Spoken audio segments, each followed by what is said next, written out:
Well, I would imagine that recording has aroused some curiosity in our listeners about the other tracks. I mean, having read the book, I know the entire history of Guitar Zeus, but if you don't mind, why don't you go ahead and let us have it in your own words how that came about? Well, it's interesting because the original albums were recorded in 95 and 97. And I was playing in 92, I was playing with a band with Jeff Watson, Joe Lynn Turner, and Bob Daisley. But unfortunately, that was when grunge was king. And guys like us were considered dinosaurs and played out. And because we were all, rock and roll, we'd go on stage looking like rock stars. And the new grunge era, the bands went on stage looking like the Road Crew. So we had a group, we were trying looking for names. We came up with this name called Zeus. Then I noticed that Jeff Watson came out of Night Ranger and immediately got a solo deal as being a guitar player for Night Ranger. And I had a solo deal in 82, funny enough, on Rod's label. And then this was 10 years later, and I still was trying to get a second one. I didn't get it yet. And I said to Jeff, man, you guys, the guitar players are easy. You come out of the group and get a solo deal. I said, maybe I should do a guitar album. I'll call it Guitar Gods. I'll get my friends to play on it. And then I said, no, I'll call it Guitar Zeus, because we weren't going to use the name Zeus. We named it something else, Mother's Army. So I said, I'll call it Guitar Zeus. I'll get my friends to play on it, and, a drummer doing a guitar album. It's pretty funny. So we all had a giggle. And then that night I went to bed. I said, that's a good idea. Yeah. Because then you can cross-market it. The drummer talking, to guitar magazines and talking to drum magazines and rocks magazines. And I'm going to see if I can do that. So that was in my mindset to get this Guitar Zeus idea going. So everywhere I went, I talked to business guys and managers and producers. I talked to them about it. And finally, after about 2 years, I ran into this guy named Warren Wyatt, who I'm working with again on a group called Kodiak, which is a young Van Halen kind of group. Mm. And he said, I can get this deal in Japan. He's no doubts, I can get this deal. I said, really? So in the interim, while I was looking for somebody like Warren, I ran into Brian May, Ted Nugent, the guys from King's X, and I asked them, if I did this Guitar Zeus album, would you guys play on it? And they said, yeah. So I said, okay, great. So I figured I had Ted Nugent, I had Brian May, had Doug Pinnick to sing on the track, and Ty Tabor to play on the track. So I said, that's a pretty good start. Yeah. So when I got the album deal, those are the first guys I called. Now, I needed someone to, put the material together with, because, I'm a sort of a co-writer, songwriter. I'm not a guy that does everything. Yep. So I ran into Kelly Keelan, who sang on the second Blue Murder record, and we did a Japan tour with me, Tony Franklin, Kelly, and this guy named Mitch Perry. And while we were out, I was talking to Kelly. I thought he was a great singer, and he said he plays guitar, he plays bass and keyboard. So when we got back, I got together with him to see what kind of material he had. And he had some great songs, but they were just all too long and too scattered, Mm-hmm. And I said, I like these songs. I said, so would you want to do this project with me? And he said, yeah. So basically, that's how we put the songs together. I got Kelly in a hotel room, and we started putting ideas together, and I was like the butcher. I would come in at 12 o'clock to his hotel room where we had a 4-track, and he'd present me with some song ideas. I would take the song ideas he had and cut them up, cut the fat off them, put them together, rearrange them, add some of my ideas to it, and then leave him. Then I'd leave him about 7 or 8 at night. For the next 4 or 5 hours, he would take those ideas and put them on the 4-track with a click, with a bass and a guitar. No bass, with like 2 guitars and a vocal, and come up with lyrics and all that. And by the end of 2.5, 3 weeks, we had the first Guitar Zeus album done. Hmm. And I knew I was going to use Tony Franklin because I always loved Tony with Blue Murder. He was my favorite bass player. Yeah. I loved the fretless sound, and I thought it would be cool to have me and Tony, which it was 2/3 of the Blue Murder sound, on this Guitar Zeus record. So Tony was in. So then we sent the demos to Tony. He put the bass on it, and I already had the deal. And we went in the studio, rehearsed for 3 days, and then went in the recording studio and put all the tracks down. And then the first ones I sent it to was Brian, Ted, and the guys in King's X. And then Kelly was working with. He did some vocals. So Yngwie heard about it. He wanted to play on it. He wanted to play on the track that Doug Pinnick sang, which is a new track that's coming out May 10th. Lyric video on This Time Around's the name of the song. That has Doug Pinnick singing and Yngwie playing the solos, and me, Kelly, and Tony are the rhythm section behind it all. And me and Kelly wrote this song. Wow. And, and that's how the whole thing happened, really. And then we did a Guitar Zeus #2, same concept. Got the money out of Japan, put all new different guys on. Some repeats, because you got to remember, 95 and 97, nobody was big yet anymore. Mm-hmm. Neil Schon wasn't in Journey. Slash wasn't in Guns N' Roses. Zakk Wylde was a sideman to Ozzy. Dweezil Zappa was just Frank's son. Mm-hmm. You know what I'm saying? Yeah. So now everybody's big again. That's why I wanted to re-release it all with 5 bonus tracks. Do You Think I'm Sexy being one of them, because it was never really on one of the albums that were released properly. Right. And basically, that's why we released it now, because everybody that was on the record at the time, Brian May wasn't playing with Queen in 95. Yeah. Freddie had just died. He wasn't really doing anything but some solo stuff. I still owe him a favor for playing on it. Nice. Same with Richie Sambora. He was with Bon Jovi. Right. And I still owe him a favor. So that's the way it went. And now it's come out, and I've never released it here with proper advertising, with any radio. And I hired radio people when it first came out. We did 2 months of radio. We got it on college radio, got it on some regular radio, and did a lot of interviews. Did the premier satellite radio tour, which went around to like 14, 15 cities.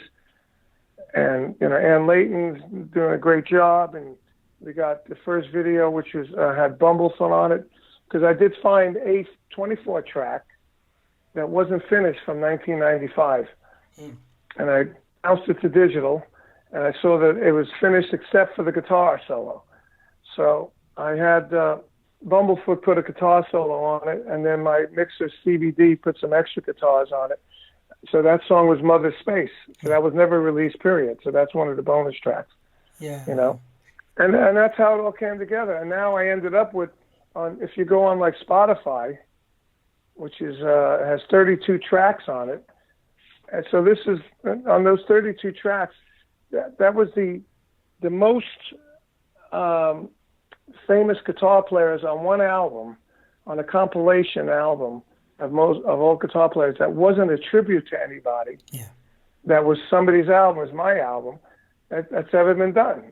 Yeah. If you might get, maybe 10 guys on a CD, that a tribute to Van Halen, or a tribute to Alice Cooper, or a tribute to Jeff Beck, or a tribute to Led Zeppelin, and guys like Slash and those guys are playing, and they would play Led Zeppelin songs. Yeah. But on this, it's all original songs, and all the guitar players are on this one album, including Steven Seagal and John McEnroe, which is totally off the wall. And we got Edgar Winter to sing a song. Mick Mars wanted to be on the song with Edgar, so I put those two together. So it was really an interesting compilation to put together, and it was basically my solo album. One of the most impressive things to me about the project is what you just said. It's original material. It isn't, what's your favorite cover song? It isn't, let's do a tribute to the Stones. So the freshness of the material and the uniqueness of it definitely benefits the cohesiveness of the project. And, the other thing that ties together that you already mentioned is Tony Franklin's fretless bass playing, which is a really cool, amazing. Yeah, really cool attribute of the sound throughout. And it's also good that instead of just re-releasing the exact thing, you had Mother Space and the Pat Travers "Do You Think I'm Sexy?" So for people who are familiar with it, there's something new for them too. So yeah, it was conceived well. And I want to be sure to let people know there are earlier releases of this that you don't want to get. Make sure it's the 2019 re-release. If it's a physical product, it would be on Carmine's Rocker Records with the blue cover. If it's digital, it would be Carmine Appice Enterprises. There are a couple other ones that are much older from companies that are no longer around, so we want to ignore those. And, we've been tossing names around. Let me just sort of dazzle the listeners a little bit with some of the ones we've already said and maybe some of the ones we missed. And this isn't even a complete list. That's how awesome this is. We talked about Pat Travers and Brian May, Ted Nugent, Yngwie Malmsteen. You got Steve Morse, Richie Sambora, Slash, Neil Sean, Vivian Campbell, Zach Wilde, friend of the show, past guest Jennifer Batten, Mick Mars, Ty Tabor, Paul Gilbert, Bruce Kulick, Leslie West, Dweezil Zappa. Some of the more surprising guests might be Denny Lane, who played in Wings, Elliot Easton, who played in The Cars, and as you said, Steven Seagal and John McEnroe. So, this is a completely unique production, to say the least. Yeah, it is. It was a lot of fun, and I've had people say to me, "It's the best album I've heard in years." I said, "Wow, thank you." Yeah, it's awesome. When we mixed it, we didn't just mix it like today. They just mix it to everything. It almost sounds like it's mono. We mix this like a Beatle record. We have sound effects on vocals, on drums, on guitars. We have radio voices. We have counter melodies against the regular melodies. I always describe this as like Soundgarden meets Blue Murder meets the Beatles. I could go for that description. I think that's good. And even the Japanese collectors, who got it in their own country originally, I'm sure they're happy to see all the bonus tracks, which are just as strong as the previous stuff. So, yeah, all good. Yeah. So I think this is certainly the best project I've ever produced as a producer. It's one of the best projects I've ever written as a writer. Whether, even though Do You Think I'm Sexy was the biggest and Young Turks was the biggest, I've been writing with Cactus and BBA and King Cobra and, all the bands. I think this is the most cohesive and best project I've ever been involved in as far as writing goes, production, and some of the wildest drum parts I've ever played. Yeah, there's not a weak moment on any instrument or anywhere. I mean, it's very, very impressive, and it's a shame that it wasn't better known. And even though it was done in the 90s, it still holds up well today.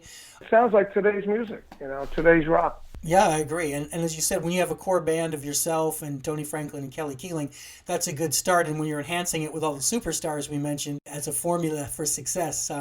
We're going to hear some more music from Guitar Zeus in a bit. But before we do that, I want to talk a little bit about music education. You made it clear in your book how integral your own drum instructor, Dick Bennett, was, not only for teaching you how to play, but also, for being sort of living example of someone who was, funding a, fairly impressive lifestyle entirely with drumming. So from an early age, you could see that you could make a living playing drums. So we had Carol Kay on the show, and she's famous in the music community, not only for her stellar bass playing on literally hundreds of hit recordings, but also for her book, How to Play the Electric Bass.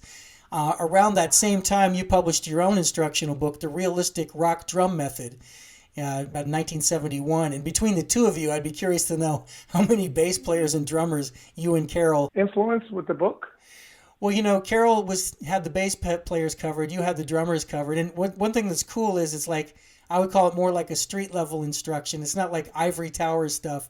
It comes from practical experience. You mentioned doing drum clinics before your gigs and starting the Guitar Center drum offs, where hungry young musicians were assessed by drumming veterans. So clearly teaching is something you not only enjoy doing, but it's something you're particularly good at.